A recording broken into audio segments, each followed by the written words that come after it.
మహాకావ్యం రచన వసుంధర చందమామ కథ. విష్ణుపురం అనే అగ్రహారంలో ఉండే మురళీమోహనుడు అనేవాడికి తను చాలా గొప్ప కవినని నమ్మకం. వాడు 2 నెలల పాటు ఎంతో శ్రమపడి ఒక కావ్యాన్ని రచించాడు. 1కి 2 సార్లు దాన్ని చదివాక వాడికి అది చాలా గొప్ప కావ్యం అన్న అభిప్రాయం కలిగింది. ఆ అగ్రహారంలో వాణీనాథుడనే ఒక మహాపండితుడున్నాడు.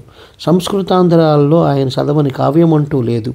ఆయన మెచ్చుకుంటే తన కావ్యానికి గుర్తింపు వచ్చినట్లే అని భావించి ఒకరోజున మురళీమోహనుడు వాణీనాథుడిని కలుసుకుని, అయ్యా, నేను ఒక కావ్యం రాశాను, దాన్ని చదువుతాను, తమరు వినాలి అన్నాడు. సరే, చదువు అన్నాడు వాణీనాథుడు. మురళీమోహనుడు తన కావ్యాన్ని చదవసాగాడు. కొంతసేపు అయ్యాక వాణీనాథుడు, నాయనా, చదవడం ఆపు, నాకు వేరే పనులున్నవి అన్నాడు.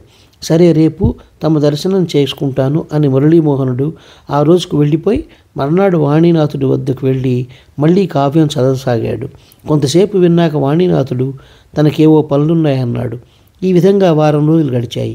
తన కావ్యం మొత్తం వాణీనాథుడికి త్వరగా వినిపించాలని మురళీమోహనుడు ఆదుర్దాపడసాగాడు.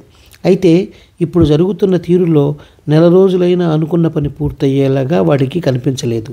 ఒక రోజున వాణీనాథుడితో వాడు, అయ్యా, ఒక్కరోజును తమరు పూర్తిగా నా కోసం కేటాయించలేరా అని అడిగాడు.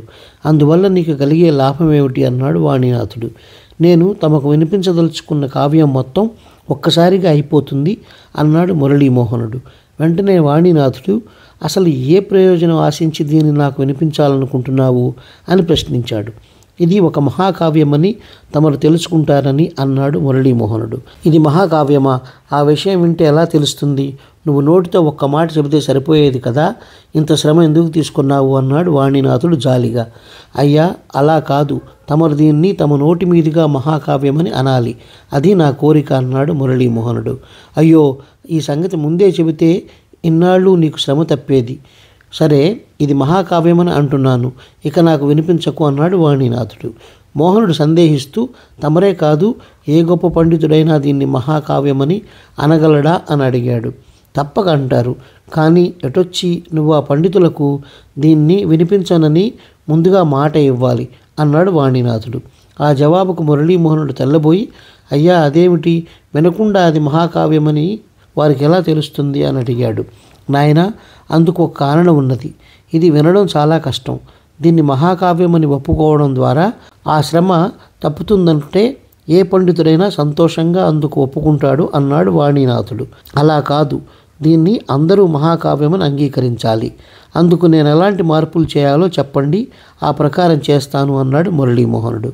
అయితే నీ కావ్యం పేరు మార్చు, దానికి మహాకావ్యమని కొత్త పేరు పెట్టు.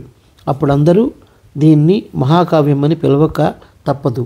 ఇంతకు మించి మరే ఉపాయము చెప్పలేను అన్నాడు వాణీనాథుడు. తన కావ్యం ఆ పండితుడికి నచ్చలేదన్న విషయం అప్పటికి అర్థం కాగా మురళీమోహనుడు నొచ్చుకుని, అయ్యా, కావ్యం తమకు నచ్చకపోతే ఆ విషయం ముందే చెప్పి ఉండవలసింది అన్నాడు.